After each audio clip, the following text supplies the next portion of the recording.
Bollywood ನಟ ಅಭಿಷೇಕ್ ಬಚ್ಚನ್ ಹಾಗೂ ಐಶ್ವರ್ಯ ರೈ ಮಧ್ಯೆ ಸಂಬಂಧ ಹಳಸಿದೆ. ಆದಷ್ಟು ಬೇಗ ಈ ಜೋಡಿ ಡಿವೋರ್ಸ್ ಪಡಿತಾರೆ ಅನ್ನೋ ಸುದ್ದಿ ಸುಂಟರ ಗಾಳಿಯಂತೆ ಹಬ್ತಾ ಇದೆ.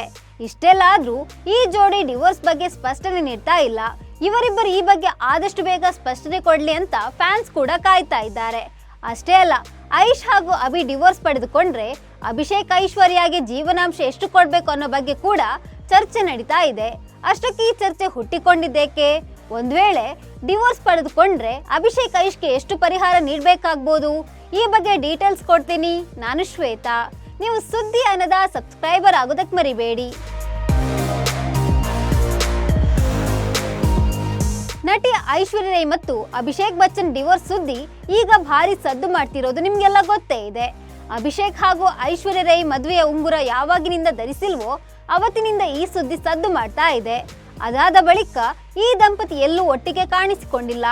ಐಶ್ ಮಗಳೊಂದಿಗೆ ದೇಶ ವಿದೇಶ ಸುತ್ತಾಡ್ತಿದ್ರೆ ಅಭಿ ಒಂಟಿಯಾಗಿ ತಿರುಗಾಡ್ತಾರೆ.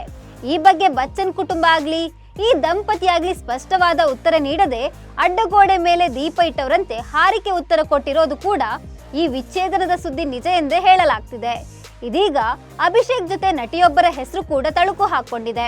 ನಿಮ್ರತ್ ಕೌರ್ ಜೊತೆ ಅಭಿ ಸಂಬಂಧ ಹೊಂದಿದ್ದಾರೆ. ಈ ಕಾರಣಕ್ಕೆ ಈ ದಂಪತಿ ಬೇರೆ ಬೇರೆ ಆಗ್ತಿದ್ದಾರೆ ಅಂತ ಹೇಳಲಾಗ್ತಿದೆ. ಒಂದ್ ವೇಳೆ ಈ ದಂಪತಿ ಡಿವೋರ್ಸ್ ಪಡೆದುಕೊಂಡ್ರೆ ಅಭಿ ಐಶ್ಗೆ ಎಷ್ಟು ಜೀವನಾಂಶ ಕೊಡ್ಬೇಕು ಅನ್ನೋ ಚರ್ಚೆ ಕೂಡ ಹುಟ್ಕೊಂಡಿದೆ. ಅಭಿಷೇಕ್ ಹಾಗೂ ಐಶ್ವರ್ಯ ಒಂದ್ ವೇಳೆ ಡಿವೋರ್ಸ್ ಪಡ್ಕೊಂಡ್ರೆ ರೈಗೆ ಅಭಿಷೇಕ್ ಎಷ್ಟು ಪರಿಹಾರ ಕೊಡ್ಬೇಕು ಅನ್ನೋದು ಚರ್ಚೆ ಆಗೋದು ಕಾಮನ್. ಹಾಗೆ ನೋಡೋದಾದ್ರೆ ಅಭಿಷೇಕ್ಗಿಂತ ಐಶ್ವರ್ಯ ಆಸ್ತಿಯೇ ಹೆಚ್ಚಿದೆ. ಐಶ್ವರ್ಯವರ ಹೆಸರಿಗೆ ತಕ್ಕಂತೆ ಐಶ್ವರ್ಯವಂತೆಯೇ. ಇದೇ ಕಾರಣಕ್ಕೆ ಒಂದ್ ವೇಳೆ ಡಿವೋರ್ಸ್ ಆದ್ರೂ ಅವರು ತಮಗೆ ಪರಿಹಾರ ಬೇಡ ಅಂತ ಹೇಳೋ ಸಾಧ್ಯತೆ ಇದೆ. ಸ್ವಾಭಿಮಾನಿ ಮಹಿಳೆಯರು ವಿಚ್ಛೇದನ ಪಡೆದಾಗ ಪತಿಯಿಂದ ಪರಿಹಾರದ ಮೊತ್ತ ಪಡೆದುಕೊಳ್ಳಲು ಒಪ್ಪೋದಿಲ್ಲ. ಆದ್ರೆ ಎಲ್ರೂ ಹಾಗಲ್ವಲ್ಲ.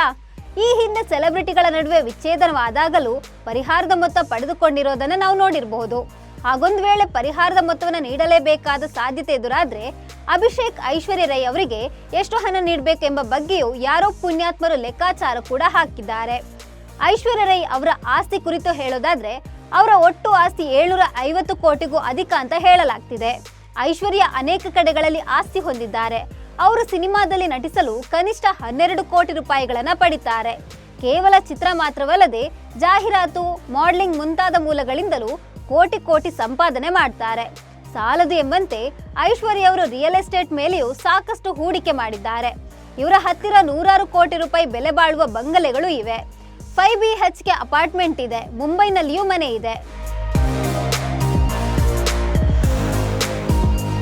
ಇನ್ನು ಅಭಿಷೇಕ್ ಅವರ ಆಸ್ತಿಯ ಕುರಿತು ಹೇಳೋದಾದ್ರೆ ಅವರ ಒಟ್ಟು ಆಸ್ತಿ ಮೌಲ್ಯ 280 ಕೋಟಿ ರೂಪಾಯಿಗೂ ಅಧಿಕ ಅಂತ ಹೇಳಲಾಗ್ತಿದೆ. ಇವರು ತಿಂಗಳಿಗೆ 1.8 ಕೋಟಿ ರೂಪಾಯಿ ಗಳಿಸ್ತಾರೆ. ವಿಚ್ಛೇದನದ ನಿಯಮದ ಪ್ರಕಾರ ಒಂದ್ ವೇಳೆ ಡಿವೋರ್ಸ್ ಆದ್ರೆ ಪತಿ ಪತ್ನಿಗೆ ಆದಾಯದ 25% ಜೀವನಾಂಶ ನೀಡಬೇಕು. ಒಂದ್ ವೇಳೆ ಡಿವೋರ್ಸ್ ಆದ್ರೆ ಅಭಿಷೇಕ್ ಅವರು ಪ್ರತಿ ತಿಂಗಳು ಐಶ್ವರ್ಯ ರೈ ಅವರಿಗೆ 45 ಲಕ್ಷ ರೂಪಾಯಿ ಜೀವನಾಂಶ ನೀಡಬೇಕಾಗುತ್ತೆ. 45 ಲಕ್ಷ ರೂಪಾಯಿ ಪ್ರತಿ ತಿಂಗಳು ಅಂದ್ರೆ ಸಾಮಾನ್ಯ ಜನರು ಬೆವರೋದು ಖಂಡಿತ. ಆದ್ರೆ ಐಶ್ವರ್ಯ ರೈ ಅವರಂತಹ ನಟಿಯರಿಗೆ ಇದೇನು ದೊಡ್ಡ ಮೊತ್ತವೇನೂ ಅಲ್ಲ. ಆದ್ರೆ ಅಭಿಷೇಕ್ ಅವರಿಗೆ ಈ ಮೊತ್ತ ತುಸು ಹೆಚ್ಚೇ ಆಗ್ಬೋದು. ಇದೀಗ ಇವರಿಬ್ಬರ ಡಿವೋರ್ಸ್ ಸುದ್ದಿ ದಿನೇ ದಿನೇ ಬಿ ಟೌನ್ ನಲ್ಲಿ ಭಾರಿ ಚರ್ಚೆಗೆ ಗ್ರಾಸವಾಗ್ತಲೇ ಇದೆ. ಈ ಜೋಡಿ ದೂರವಾಗೋದು ಬೇಡ, ಅನ್ಯೋನ್ಯತೆಯಿಂದ ಬಾಳಲಿ ಅನ್ನೋದೇ ಅದೆಷ್ಟೋ ಅಭಿಮಾನಿಗಳ ಆಶಯ. ನಮಸ್ಕಾರ.